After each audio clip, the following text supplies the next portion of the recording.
Hello everyone, and I wish you all a wonderful day. Today we will explore an emotional story about Trieu Khanh and his daughter Tieu Ly.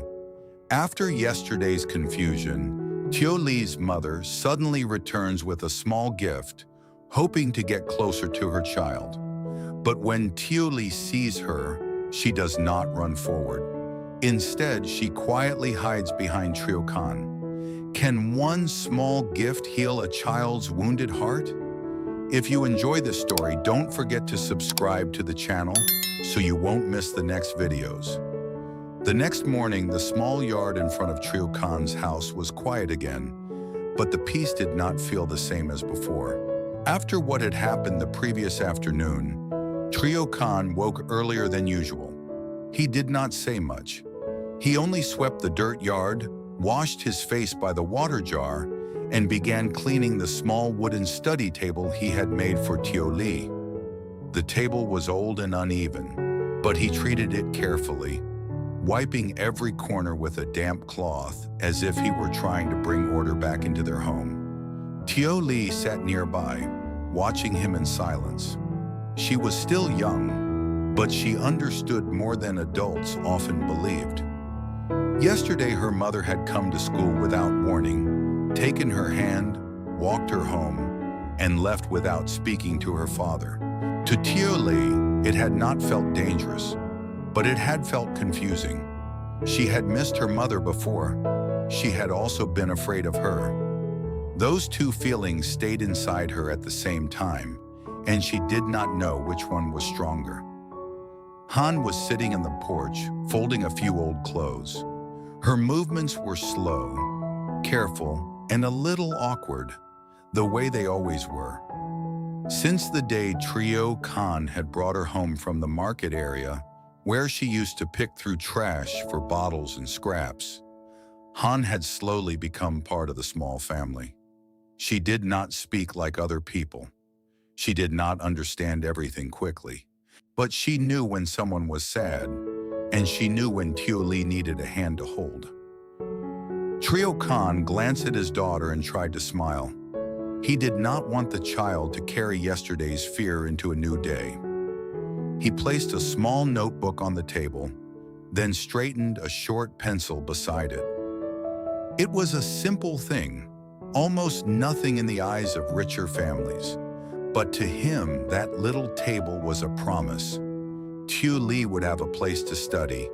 She would have a corner that belonged to her. No matter how poor their house was, he wanted his daughter to feel that her life could still be steady.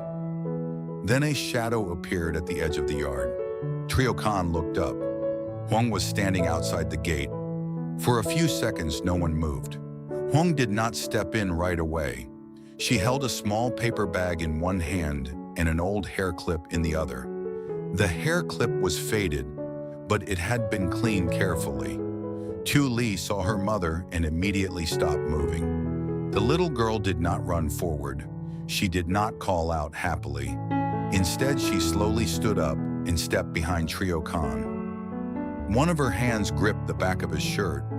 Her fingers tightened around the cloth as if her father's shirt was the safest place in the world. Duong saw it. The small smile on her face trembled. She had probably imagined a different moment. Maybe she had thought Tieu Ly would come closer. Maybe she had hoped the gift would make things easier. But the distance between a mother and daughter could not disappear just because someone carried a bag of cakes in the morning. Trieu Khanh stood up slowly. He did not shout. He did not chase Duong away. But his body moved naturally in front of Tieu Ly, not to hide the child completely, only to protect her from being pushed into something she was not ready for. Han stopped folding clothes and looked from Tieu Ly to Duong. Her face showed confusion at first, then worry. She put the clothes down and came closer to the little girl. Without saying anything, Han gently reached for Tieu Ly's hand. Tieu Ly allowed it. Her other hand still held tightly to her father's shirt. Duong swallowed, then stepped one foot into the yard.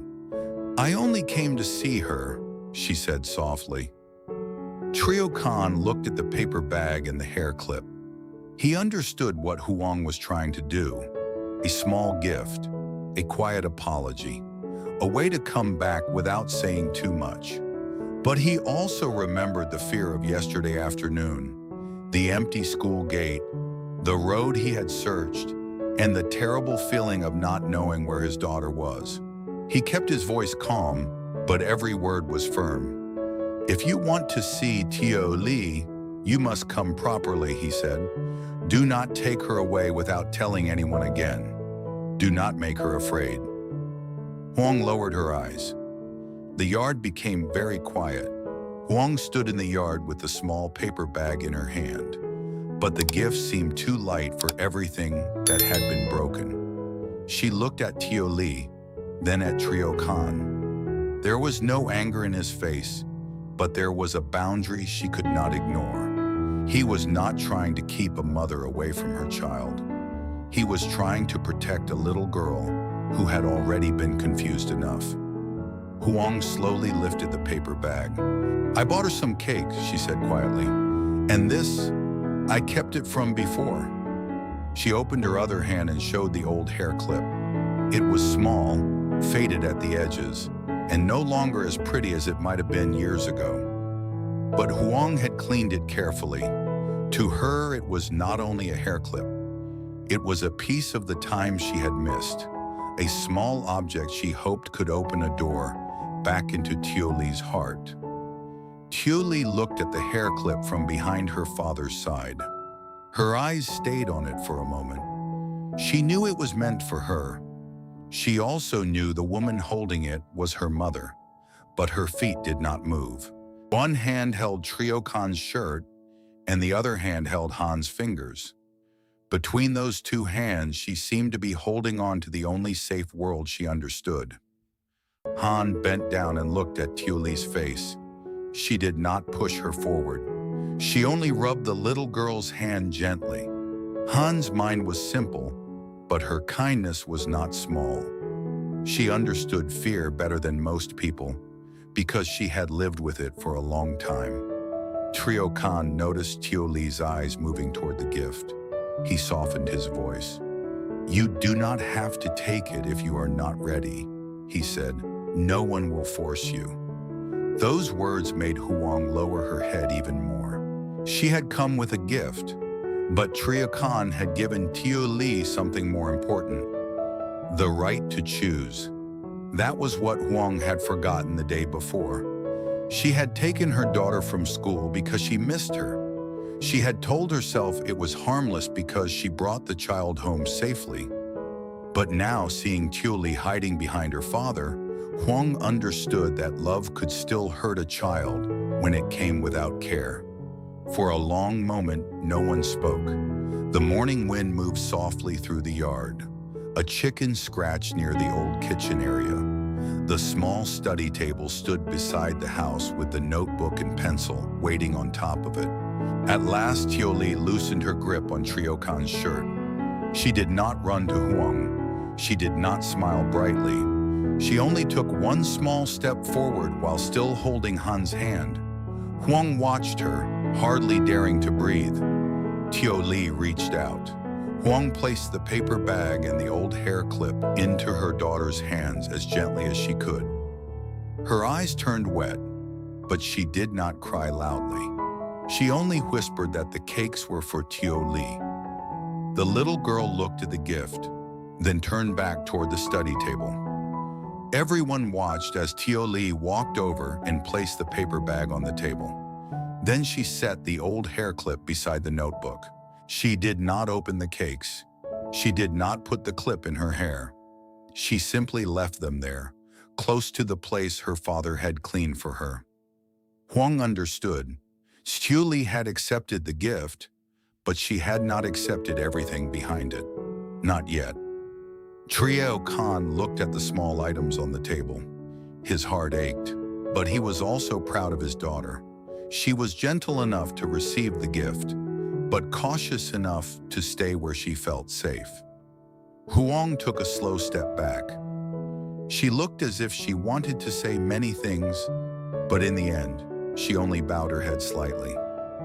"I will come properly next time," she said. Trieu Khanh nodded. "If you truly want to see her, come in the right way. Let her feel safe first." Duong looked at Tieu Ly one last time, then quietly turned and left the yard. Tieu Ly stayed beside the table, staring at the hair clip without touching it. Han stood near her, calm and patient. Trieu Khanh came closer and rested one hand on his daughter's shoulder. The mourning had not healed everything. A small gift could not repair years of distance, but it had shown the truth clearly. Tieu Ly's heart was not closed. It was only waiting for love to arrive slowly, safely, and honestly. The next morning, Trieu Khanh is cleaning a small study table for his daughter Tieu Ly, hoping to give her a peaceful start after yesterday's confusion. Suddenly, Tieu Ly's mother appears in the yard with a small bag of cakes and an old hair clip, wanting to see her child again. But Tieu Ly does not run to her. Instead, she quietly hides behind Trieu Khanh, holding his shirt in fear. Han gently holds Tieu Ly's hand to comfort her, while Trieu Khanh calmly tells the mother that if she truly wants to meet her daughter, she must come properly and never make the child afraid again. In the end, Tieu Ly accepts the gift but places it on her study table without using it, showing that love needs time, trust, and patience to heal.